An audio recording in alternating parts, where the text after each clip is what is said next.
मन को कैसे नियंत्रित करें। दर्शकों, आज हम भगवान बुद्ध से संबंधित कहानी के माध्यम से सीखेंगे कि मन को कैसे नियंत्रित करें और यह हमारे काम को कैसे प्रभावित करता है। बुद्ध और राजकुमार मगध राज्य का राजकुमार श्रोण बेहद उदंड था।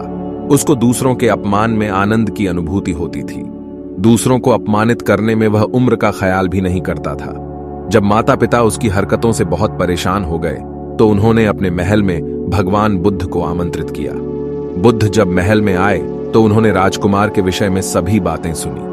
उन्होंने राजा से राजकुमार को प्रवचन में लाने के लिए कहा। श्रोण अपने पिता के साथ आया और प्रवचन की समाप्ति पर वह बुद्ध के चरणों में लौट गया। बुद्ध के वचनों से प्रभावित होकर वह बौद्ध धर्म में दीक्षित हो गया। उसका जीवन पूर्णतः बदल गया। कुछ समय बाद उसने प्रायश्चित्त करने के लिए अन्न जल का त्याग कर दिया। उसके इस कठोर प्रण के विषय में जब भगवान बुद्ध को झांत हुआ तो वे उसे देखने आए। उन्होंने स्नेहपूर्वक उसके मस्तक पर हाथ रखा और बोले, श्रोण, अन्न जल के त्याग के चलते तुम्हारा स्वास्थ्य गिरता जा रहा है। तुम संगीत के जानकार हो, अतः उससे जुड़े मेरे एक प्रश्न का उत्तर दो। क्या वीणा के तार ढीले करने पर उससे स्वर लहरी फूटती है? श्रोण ने जवाब दिया, नहीं भगवान। बुद्ध ने पुनः प्रश्न किया, तब तो तारों को खूब कसना पड़ता होगा?